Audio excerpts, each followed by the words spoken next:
I've heard a lot of stories of entrepreneurs starting out the business really excited, and along the way, things just don't go right, and they end up over-leveraging, and as a result, they lose their homes, they lose their assets, they lose their business. Today we have Jowin, a serial entrepreneur who has multiple success in many business in different industries. We'll hear from her unique perspective of how she runs businesses and why she thinks that businesses should all be financial literate. So a lot of people talk about personal investments, but rarely do I hear about financial literacy in business. What got you into this entire topic alone? Sometime back, I realized that my personal finance was in a mess. I had debts and all that, and I asked myself, I've built these different businesses that were multi-million. Why am I in this situation? I realized that the way you handle your personal finance is also how you handle your business finance. I believe that a lot of business owners, they also have problems like that. What I want to know is, how do I as a business owner know that I have a cash issue or I have a financial issue? What are some indicators? If you don't even have like 3 months worth of expenses, you are pretty much on the brink of getting into trouble. When we did our research, at least 50% of businesses that have less than 15 days of cash buffer. So the moment you have any surprises, you are in trouble. When you borrow money to pay for expenses, you're just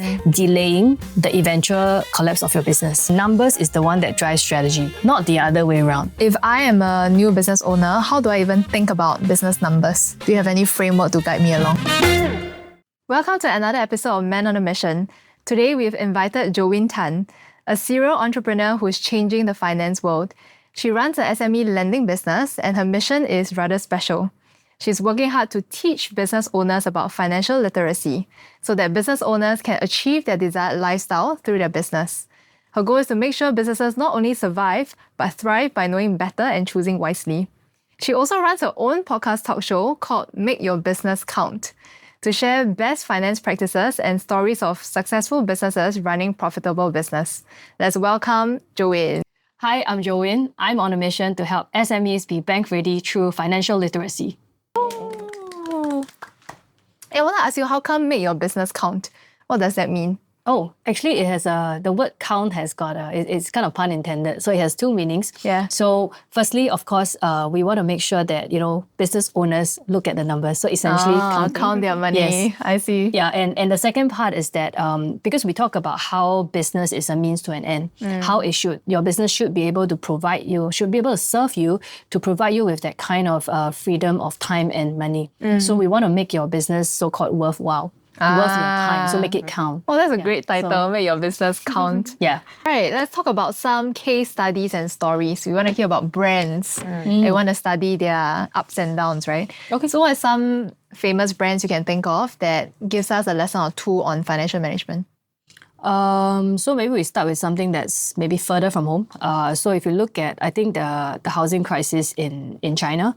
So one of the big property developer, Evergrande. So they're actually one of the reasons why the country is in such a big mess now. The country? Yes, because it has actually, not just them, but many of other developers end up having the same problem. So, I see. So what happened was that a lot of developers, they were, I would say, overly optimistic about the market. So they end up leveraging a lot. Like they over-leverage on what, I would say, beyond their means. So as a result, when cash flow gets stuck and they fail to pay back the loans that were due, they end up in financial trouble. Yeah. So then what happened now in China is that there are a lot of incomplete developments. And what happens is when we buy a property as a consumer, initially you will collect a certain percentage upfront. So the bulk of the money comes from the purchase. Yes. Yeah. So imagine you're stuck in a situation whereby you have all these half-built properties. You actually have cash that's supposed to come in when you complete. But because your money gets stuck, you cannot complete the project. You can't actually collect the remaining funds that's owing to you for the purchase. How did the leverage for them work?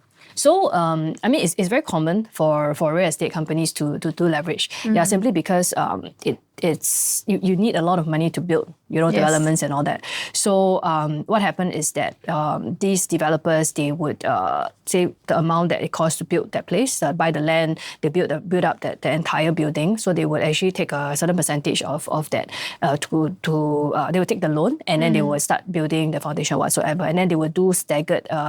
They will collect the staggered payments from the buyers. Correct. Yeah. So then and what happens is that if you get caught in a situation because every month you have to service the loan. Yeah. So you have to set aside the money for those loans. If you get stuck in a position whereby you have no more cash and the loan is due, so that's when you're in trouble. Yeah, I see. So your subcontractors, you no longer have enough money to buy materials. You no longer have money to get subcontractors, and most importantly, you have no money to service the loan. That's when the bank would come after you. All the creditors will come after you.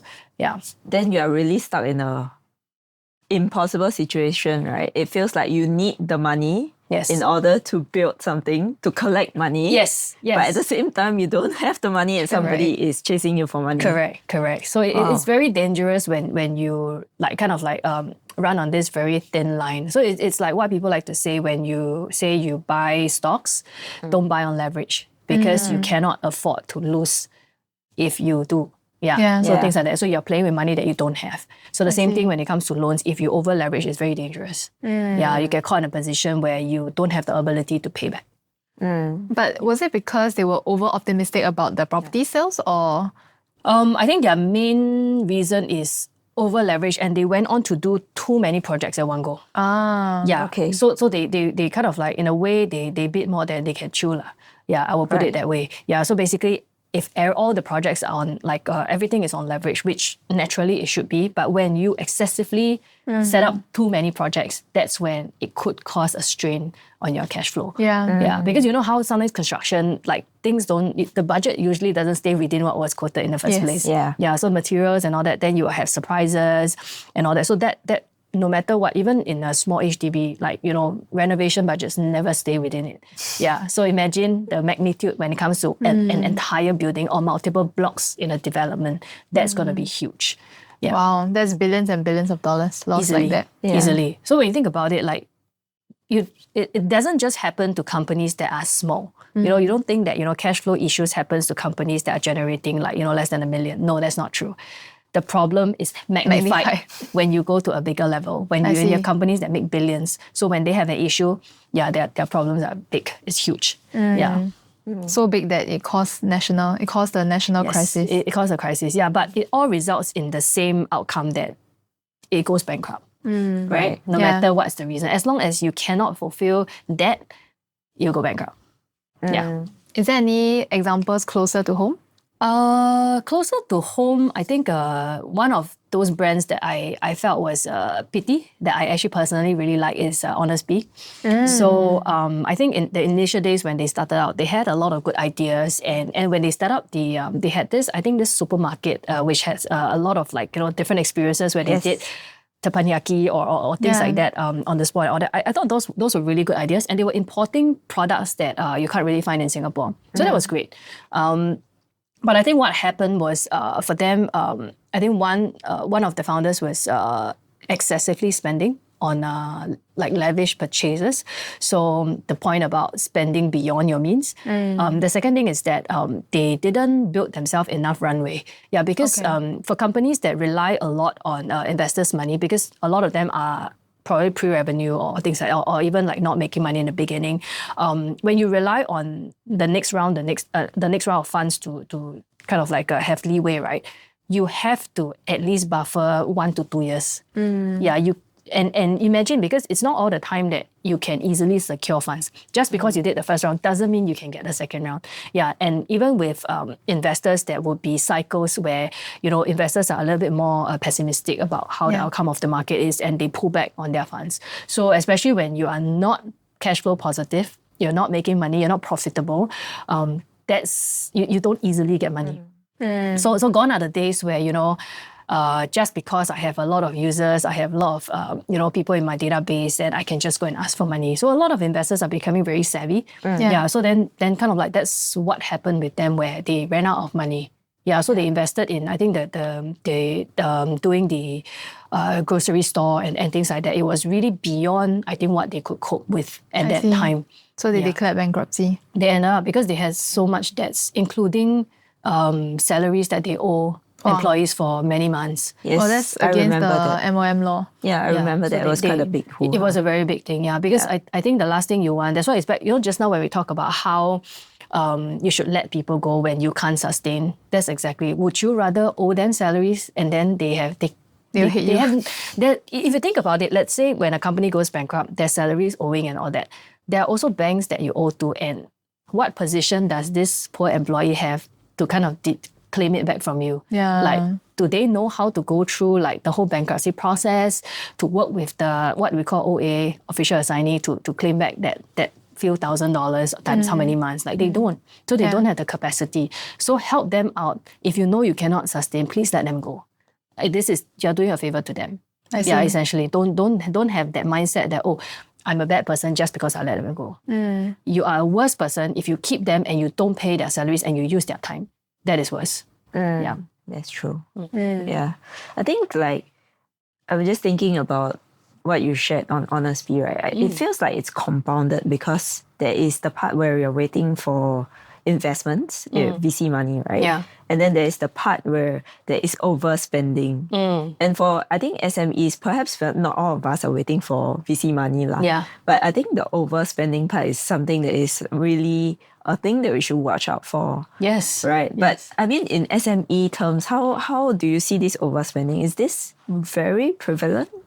Sad to say, yes, it is prevalent. So if a lot of SMEs, let's say we are not attracting enough customers, the more we should spend less, right? You think about it, the more we should be thinking about cutting our unnecessary expenses. So one of the exercises that I do with my clients is I get them to take their last 3 months of bank statement and line by line write down what are some of their expenses that they're spending every month and how much it is.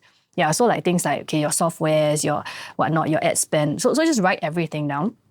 And I want them to categorize each of these expenses into 3 categories. So the first category is, I need this expense as it is, so no change. The second category is, I need this expense, but I can find a cheaper alternative. Right. Okay. And the third one is, I don't need this expense. So sometimes when we buy things on subscription, you may forget what you have purchased 6 months ago. Then you end up still paying for a software that you're no longer using. Correct. So when you do this exercise on a quarterly basis, it helps you to have some eyesight into exactly where my money is going. Yeah, and very often when we do this exercise with our customers, immediately they already find money in that sense because then they realize, actually this software that I'm using, there's a free alternative for the functions that I want. You don't even need to buy the paid version. Yeah, so always go back to objective. Why do you need this expense? Yeah. That's a great tip. Yeah. Because especially for us, we run a marketing consultancy. So naturally, subscription product become more of our major expense. Yeah. So what I like to do as best practice, right, is every time my team subscribes to something, I'll tell them, declare the receipt, then we will get our admin to put it in the Excel sheet. So we have a tabulation of all the subscription products that we have. And then every month, the person that's using the subscription will have to upload the receipt to the admin person. So every month, there's an opportunity to ask the question, do you need this? Right. Oh, that's interesting. Yeah, do you need this? That's a very good practice. And continue using this. Yeah. So then, of course, then it helps to reduce the cost. But I did an exercise and I was quite shocked because I realized that our subscription racked up to close to 6K to 8K a month at a time. I was like, what? Why are we, spending so much on this? So that's when I found alternatives. Yeah, and some, of course, I cancelled. Yeah. I think the key issue is not that they don't know, right? It's more like they don't track. Yeah. Right? Because the moment we track, literally as business owners, the first thing you see is, oh my God, I'm spending $8,000 on platforms or subscriptions. Better make sure that they are useful or my team member is still using it. Yeah. Right? Or rather than like no clear idea of what is going where. Yeah. I think one of the funniest example that we have with one of our clients is they were still paying for a magazine subscription that is sending to the old office. And they didn't realize. Oh no. Yeah, and they didn't realize. Yeah. I see. Because for a long time they moved and they nobody was reading. I see. Yeah, and then they just kept paying and it just kept going to the old office. Yeah. So things like it happens. And I think especially now when, new softwares are coming out so fast, right? Some of us will be tempted to say, okay, I want to buy the annual package because it's cheaper, right? But the problem is that because it changes so fast, sometimes you would actually swap out a software for another. Without using the full annual Correct. plan. So, and it's two things. One is you don't want to commit to an annual payment just to save that little bit. The second thing is that, you are actually tying down extra cash when you do that. And it locks you down to no flexibility to change if and when something way better comes out. And sometimes it's free. So that's something that we are seeing in a lot of our customers that we are kind of educating them on. I have one more also, I realize, which is maybe right now, maybe a bit more prevalent, which is when you are changing team members. And then the team members are the one who signed up, or in charge, the person in charge who signed up for it left. And then now there's a floating subscription somewhere that nobody can track. And it's just going on until you actually lay your eyes on it, and then you go like, who is the account holder for this subscription? Right. So that's also a scary thing, like when you have team members leaving and you're not even aware that there is such subscriptions going on. So that's the tracking part. Actually, for something like that, right, we recommend our customers to do this exercise actually every quarter. And it doesn't have to be the business owner themselves. It could be, a team lead or someone that does it, whereby they go through the statements, or even your accountant. They can help you go through those statements and just figure out, and then just really ask yourself, what is the objective of getting this particular expense? So end of the day, right, what you should be spending on is how do you get and keep customers, right? So your expense must be either, so there's only two rules. The first rule is the expense has to help to get and keep your customers. The second rule is that it has to help you do number one more efficiently. That's it. Everything else is unnecessary. The magazine, the pool table, the nice office chair, all you don't need. Of course, I'm not saying buy a coffee shop stool lah. Of course, not to the extent. So that's like too much. That's too stingy. You can't keep employee the welfare is zero. That's bad. Okay? Well, technically having a you balance. Still have to go back to number one, right? Which is so having a coffee shop stool doesn't help to make it more efficient. Yeah, so because it makes your people angry. So not to the extreme, but in a sense, what's essential? You need to give them a decent office chair because they'll be sitting on it for like 8 hours. So you need to take care of your people as well. So it comes down to what is essential. So not stingy. Crack a joke with our mentor, and we said, if you go into an office and you see the office is a bit lock-up.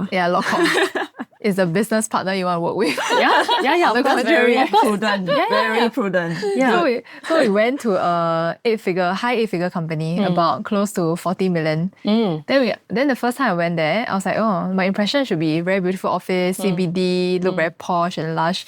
But then the chairs are a bit, shaky, and then the table is a bit like peeling off. Then when I think about it on the retrospective, I say this business got a lot of money.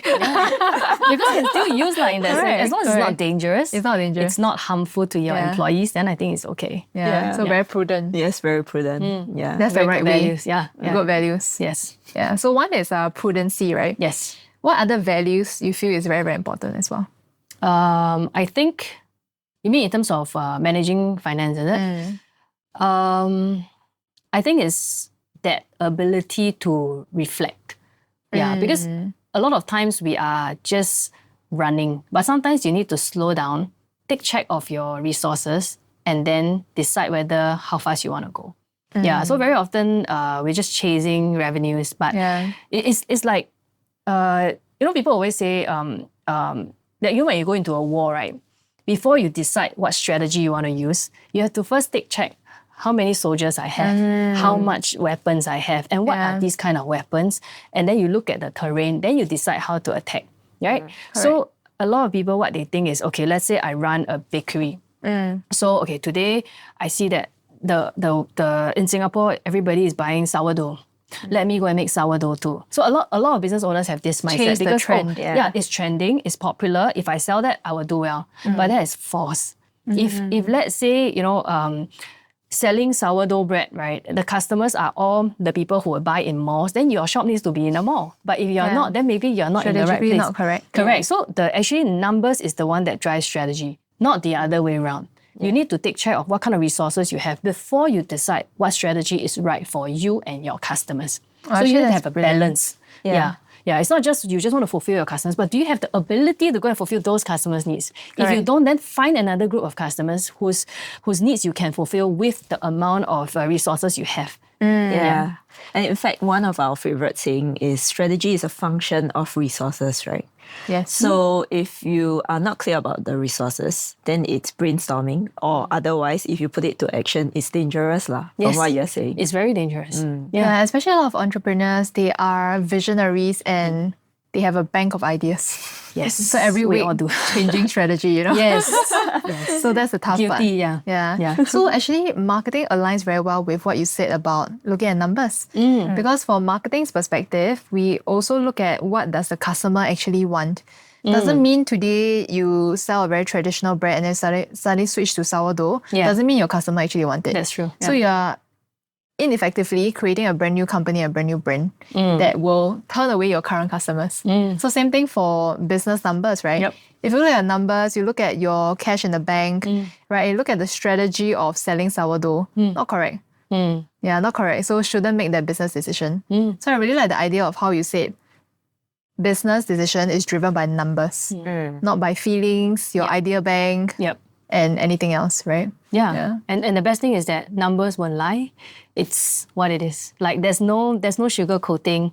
There's nothing about it. Like you can say that I feel we should do this, but if your number says no, it's no. So your numbers should have the final say. I see. Yeah. But adding on to that though, I've heard of this thing says numbers don't lie, right? But I think also additionally as important is the interpretation of the numbers. Yes. Right? So numbers may not lie, but knowing how to interpret the numbers is just as important. Correct. So Right. it goes back to what are your assumptions that help you build these numbers that you're looking at. So if the assumptions are wrong in the first place, you are making wrong decisions. Yeah. Let's talk about numbers that we need to recognize. Okay. So if I am a new business owner, how do I even think about business numbers? Do you have any framework to guide me along?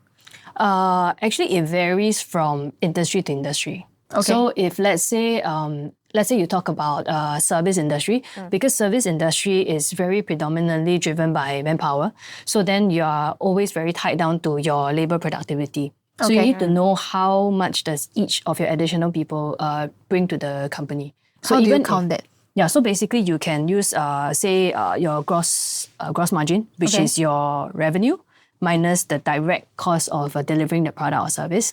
And then what's left there, you actually divide by the number of employees you have. So this is the simplest way. okay. So the complex way is what some people do is they will kind of split the salespeople and all that. But for someone who is starting out, just focus on that, right? So basically, you look at how much is each of your employees bringing in. They have to at least bring a few times more than what you pay them. Because what times? How many times? it depends on each industry. So it really varies. But the more important thing is you have to remember because whatever they bring in, you still have to deduct operating expenses. Yes. So your salaries and things like that. So it usually has to be multiple times. So what I recommend is minimum 5. Oh wow, 5. Yeah. So imagine if you're paying someone 3K, they have to generate about 15K. Yeah, that would be I would say a rather safe number for an average kind of a normal kind of business. How about of course, product? Tech and all that is different. So when it comes to product, is what you need to focus very much on is the profit margin of each of the product that you are selling. Okay. Yeah. So sometimes what happens is that people they like, let's say you do fashion business and then you sell a dress, a t-shirt and whatsoever.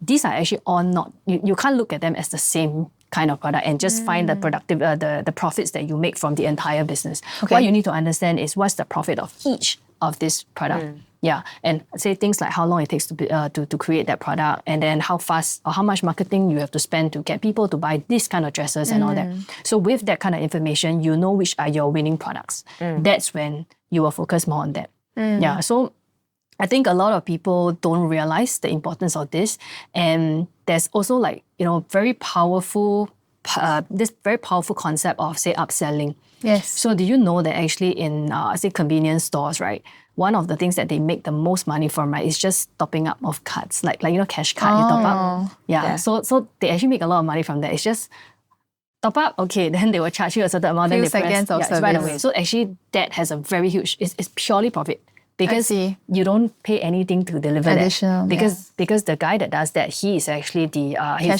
he's a paid full-time salary, right? So those additional upsells. So that's why when you go to McDonald's, those upsells are always cheap. So that you will be tempted to add the additional 50 cents, $1 and all that, because that is a no-brainer. They give you a lot more food and you just pay a little bit more. Yeah, so those are so you have to work out your pricing strategy to make sure that you're able to maximize these things. What are some of the things that you can add on? Can you add in more service? Can you throw in like a complimentary product and price it lower so that people are more attracted to do that? So, I mean, a lot of this is down to marketing as well. Right. But ultimately, you have to think about the profitability of each product, because the more you can make, the more profits you can make of each product, the more leeway you have to pay for operating expenses. So that's how you should look at it. Yeah. Well, then actually, you have a question? Yeah, no, I was just going to express how important this was, because I've actually gone through a session also with an accountant, right? And he was just sharing with us, like, especially for service industry, because the clarity, a lot of times there is not enough clarity. So he's actually worked on a business before, and after he went through the numbers, he said to the business owner, I think it's better you don't run this business. Yeah. Because he's making a loss every single time he sells his service. Yes. And he's not even aware of that because of all the lag and all the stuff that's happening, right? Every single time he's selling a service, he's actually making negative income. Well, I guess it's not negative income. He's making a loss, basically. Money, so in the long term, and imagine if they were to scale this. Wow, Scale their loss. Yeah, correct, basically. And which is why he said, well, you have to change something, either your business model or you stop this business, because if you scale this, you're going to go into ruins. Is that bad? Yeah. How do we understand this? Because we think of transaction as money transaction. Yeah. So you can transact a loss. Right? So I'm transacting a negative money. So I can't wrap my head around this concept. How will you explain it? Okay, so let me give you an example. Okay, say for example, so let's say you run a telecom. Okay. So you sell like mobile lines and all that. Then customers pay maybe like say $10 per month, for example, for a plan. And then you have a big pool of customers, let's say 1,000 customers. Of these 1,000 customers, let's say I have 100 customers who likes to call me every other day to ask one silly question.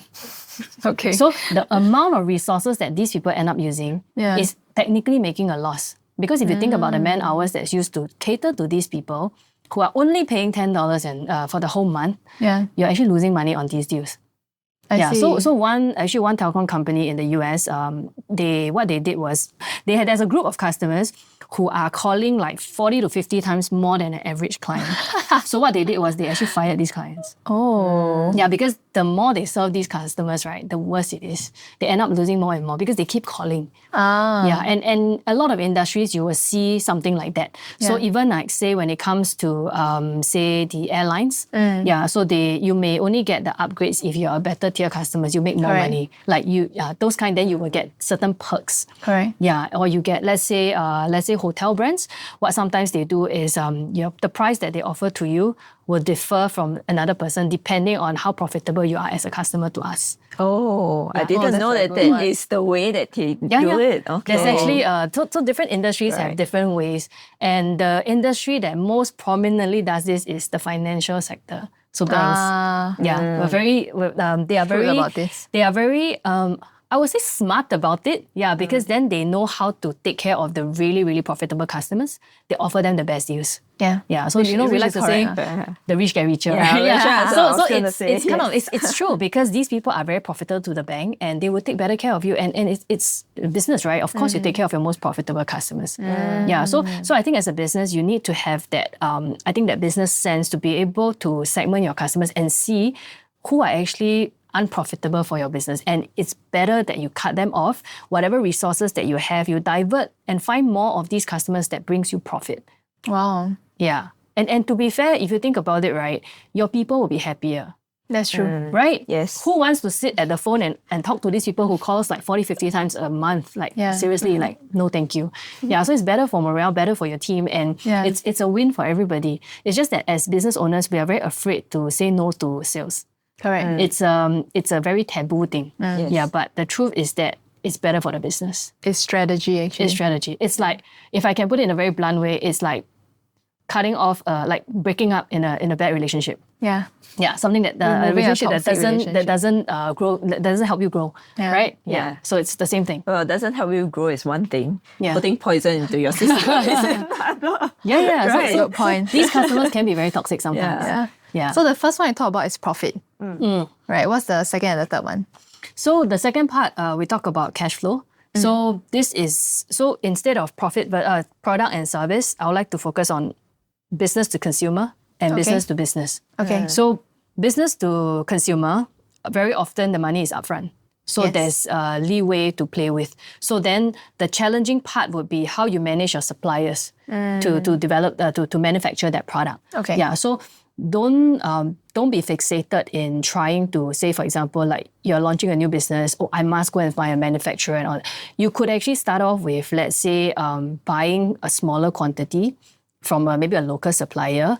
And then when you have the volume to prove, then you go and find a supplier. Negotiate for. So remember, we go back to the concept of what we talk about. It's like scrambling to find the resources only when you have the sales to prove it. Don't do it the other way around, because then you get caught in a position where you may be blindsided. Yeah. So then when it comes to business, the challenge is always the collections, because you need to give credit terms. So instead of just having, let's say, the G sector, you could also have, the private sector. And within private sector, you can have, big corporations, medium-sized, and then SMEs. Yeah, typically, SMEs will pay upfront. The irony of it is that. Yeah. Yes, I heard MNCs has a lot of credit terms because they have no short of vendors to work with. That's one. The second thing is because they have very complex procurement process. Yes. Yeah, so then they are forced to take 3 quotes and all these things. So in that sense, most SMEs don't have this kind of policy. So actually, if you're only selling to big corporates, maybe it's time that you think about, can you make a cheaper version of your product to sell to SMEs? Yeah, who knows? That may be your most profitable part of the business that you end up not wanting to sell to corporates anymore. So yeah. So that's kind of how you look at it. I see. So then, so we talk about profitability, we talk about, the timing of cash.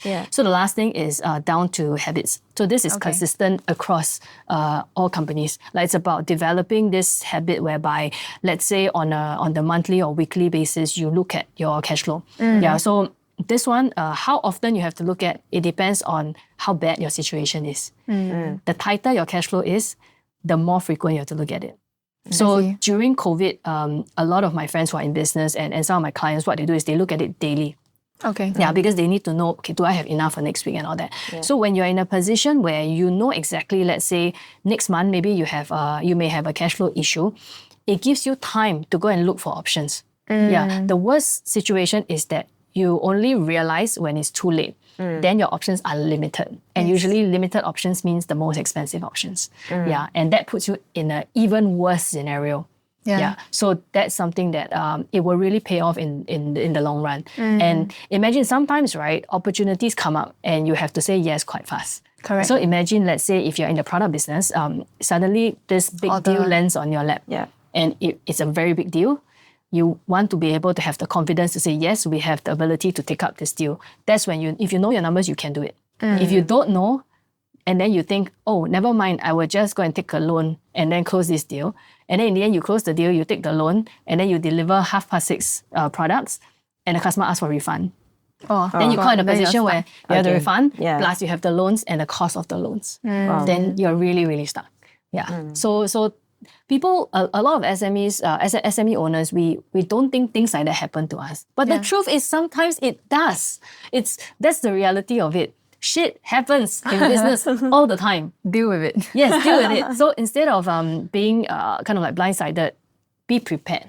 Yeah. Of course, we can't prepare for every single scenario, but I think the least we could do is at least know our numbers a bit in advance, then have some buffer.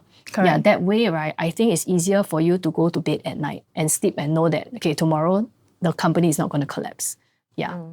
It's that peace of mind. Yes. Yeah, so rather than important. that stress, you didn't start a business to stay up every night to think of how do I find the next rent to pay? How do I find money to pay salaries? That's not what business is about. Yeah. If this is what business is about, I don't want to be a business person. I want to go and work for someone else. You know what I mean? Let them think about the rent. Yes, I don't want that to be my stress. That's not what business is about. I want to do what I'm passionate about.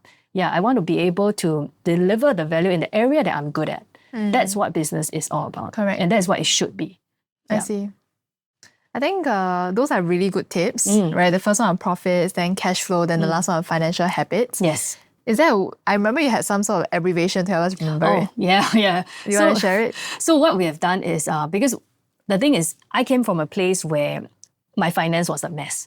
And I was able to kind of like get everything in place. And one funny story I like to tell my clients is that I actually got F in accounting when I was in Polytechnic. So if even I can teach people how to do it right, you can too. It is that easy. You just need to have that knowledge, the awareness, and then more importantly, to cultivate that habit. So we want to say that it's as easy as ABC. So this is our acronym for describing our framework. So one, A, that stands for allocating profit so that you can pay yourself right.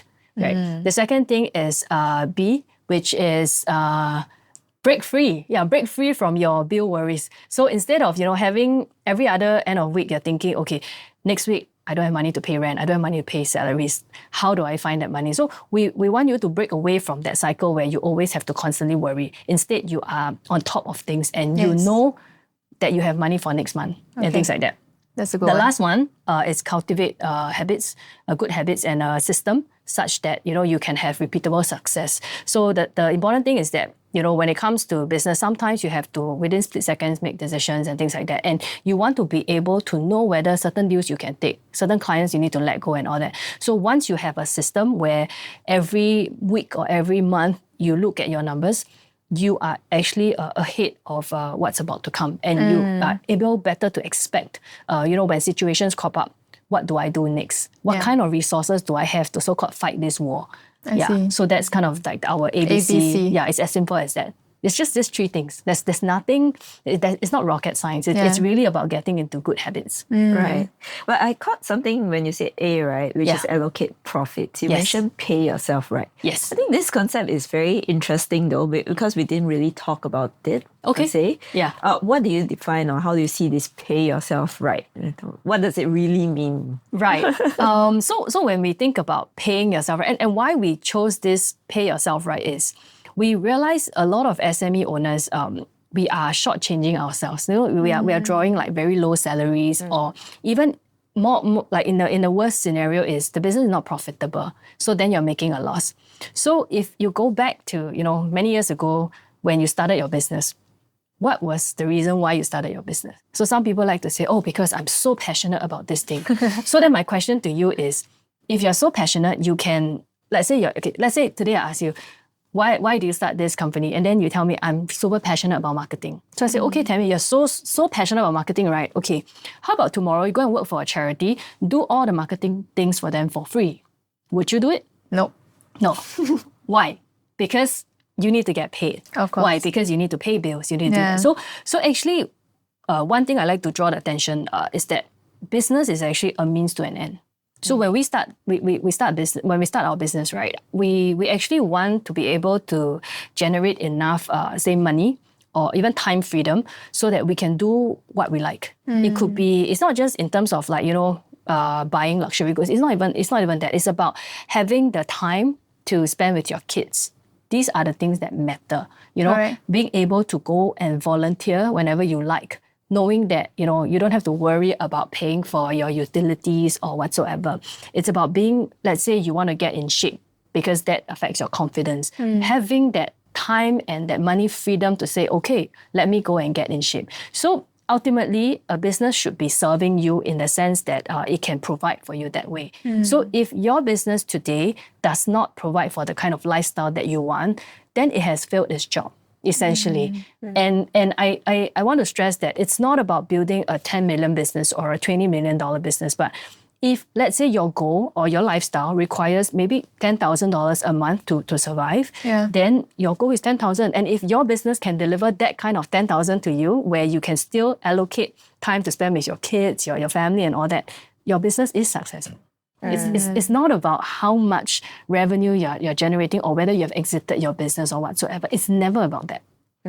Yeah. I really like that. It's a great reminder for business owners because we're always chasing the number. Yes. And I remember there was this TikTok trending video about how it's like they're trying to feature the pride of employees that quit to be a business owners. Then they say things like, oh, I quit my 9 to 5 job to enter a 9 to 9 job. It's true. It's longer hours, right? All the stress and all the anxiety accumulated. So I guess what you said was really on point. To pay yourself first and think about the practical aspect of it. And I want to bring that up as well, right? Because at Men on a Mission, we attract a lot of social enterprise and not-for-profits. The mindset and the issue with these organizations, right, is they fail to understand it is still a business. Yes. So I'm not referring to charitable organization, the ones that you only can receive charity as donation as a revenue. It's not that. I'm talking about social enterprise. That means they're still operating like a business, but they don't pay dividends. Yes. So they have this mindset that, it's very normal not to pay the founders. Okay, or it's very normal. It's very normal to get people to volunteer for the business, right?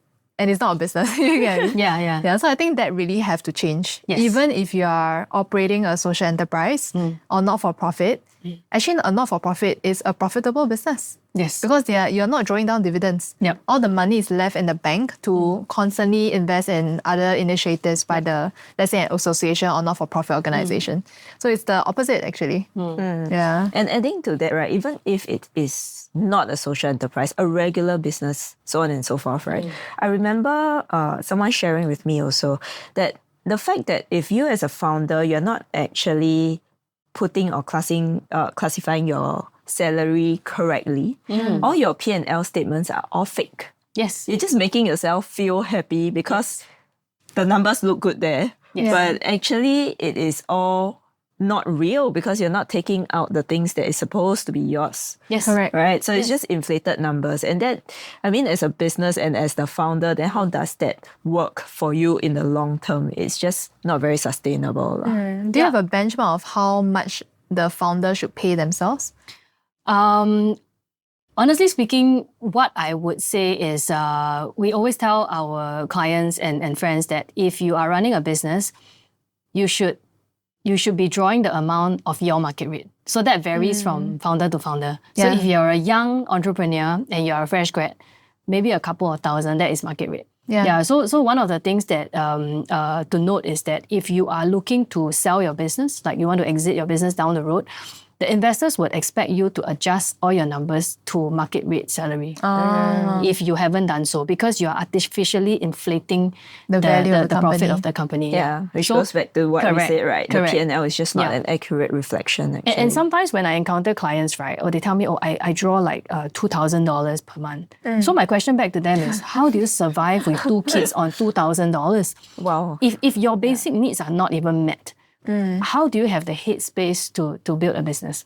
How do you have the headspace to think of a strategy? You're right. So you need to be able to put food on the table. You need to be able to turn on the lights and all that before you can think about how to drive your business growth. Correct. Yeah. So the important thing, whether is it a social enterprise or not, is the business has to sustain first. Then you think about everything else. Always comes back to like being able to take care of the business before you think about taking care of, be it a social beneficiary or be it like, say, being able to feed employees and things like that. So the fundamental thing, and interestingly, I don't know whether you're aware, I actually spent 4 years in a social enterprise. And I was brought in because of my, I think the business aspect of things. Because ultimately, what I noticed is that in social enterprises, a lot of them, they fail because they don't prioritize profit. They prioritize the social cost. And the social cost. Correct. So when you prioritize the social cost and there's no profits, right, then you are just expecting it to run like a charity.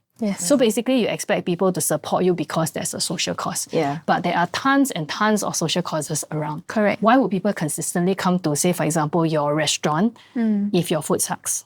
To put it in a very blunt way, right? So people like when it comes to customers, it's always what's in it for me. Yes. So if you cannot sustain the business in a profitable manner, you cannot give back to beneficiaries. Yeah. That is the bottom line.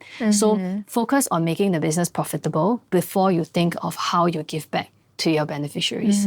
Yeah. So Yeah, that's a big one. Yeah. yeah. Great. I've seen so many very, very good and talented social entrepreneurs who lost their business because they didn't prioritize profits. They were just too passionate about the social aspect. Yeah.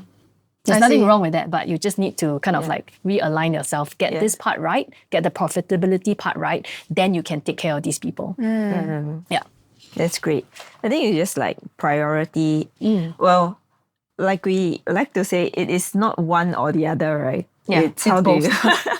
both. It's both, but which one has an edge to go Yeah. first? Yeah, kind I of. mean, arguably, Man on a Mission is also a social enterprise because we have our own social beneficiary. Yes. But we don't go around and say, oh, please support my social enterprise. You can't. You can't. It still has to generate real value. There's value creation. People will come on the podcast because they get something in return. Yes. Yeah. Yes, So exactly. that's the whole thinking behind it. I think we come to the very, very last part. So, Joanne, if let's say I want to learn more about implementing ABC in my company, how do I reach out to you? Oh, okay. So we have a couple of offerings that we do to educate SME owners with this financial literacy. So one of which is we are actually going to launch our podcast. So our channel whereby we will put out content that teaches you how to implement the things that we teach in your own company. And it's don't think of it as just because we're teaching financial literacy.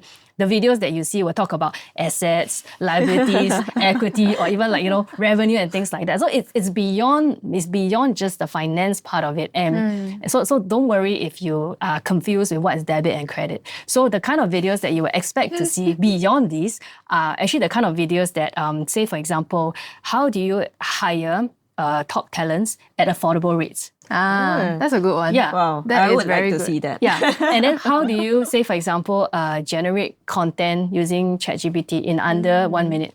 Something like that. So anything that helps you to make more money, helps you to reduce your expense, and anything that maximizes your profit are the kind of content that you can expect from us. Oh, awesome. Yeah. So then that's a podcast. So then the second area that we'll be doing is also our workshop. So we will be starting our workshop in a few months' time. We're actually putting together all the curriculum so that business owners can attend our workshop to learn the whole framework so that they can bring back to their business. And one unique thing about our workshop is that we encourage business owners to bring one of their colleagues, be it a CFO or even your accountant or your in-house admin, whoever. You need help.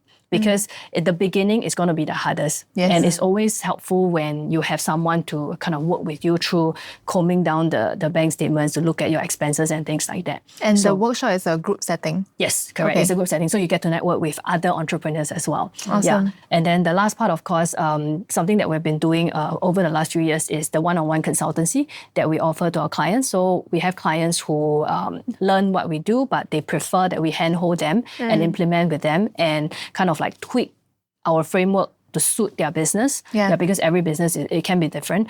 Then that's when they will take us on for the one-on-one consultancy. So we have several kind of offerings to suit different budgets and different kind of like preference. Yeah.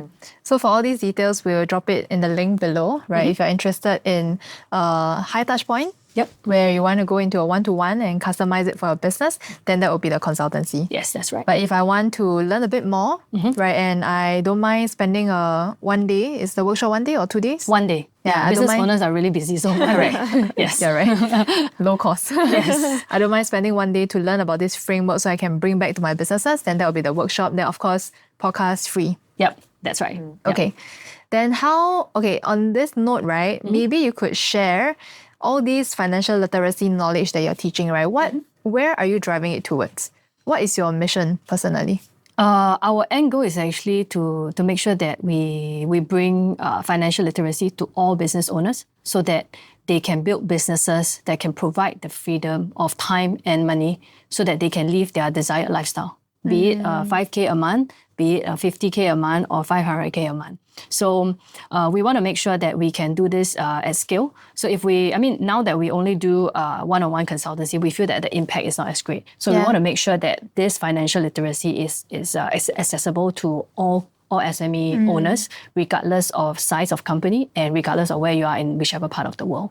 Awesome. Yeah. Okay, so we always like to end the segment with a question from our previous guest. Oh, interesting. Okay. Yes. Wow. Yeah. So our previous guest actually asked, what are banks really looking for when they're looking for loans to get a loan from the bank? What are the banks looking for? What are their criteria to say, I can loan you money? So your previous guest know I'm coming, is it? That's why it's finance related. We gave a bit of context. Okay. I think to summarize, banks, or even as a matter of fact, like if we were to loan money to our friends, right? There's only two things they look out for. One is the ability to repay, and two is the willingness to repay. Oh. And these are two different things. Okay. All right? Very so interesting. when you talk about the ability to repay, banks will be looking out for things like, how much of profits you're making, revenue you're generating, do you have enough customers, things like that. So they will look at your bank statements. Then, if your business doesn't work out, then they will look at, okay, what is your what's the amount that you declare in your NOA the last year and things like that, or what kind of assets do you have? Do you have a private home that I can go after if you don't pay me back? Because all bank loans require the directors to take a personal guarantee. So technically, what it means is that your personal assets are liable in the event of default. I see. So that's one thing. So the second part comes to willingness, which boils down to character.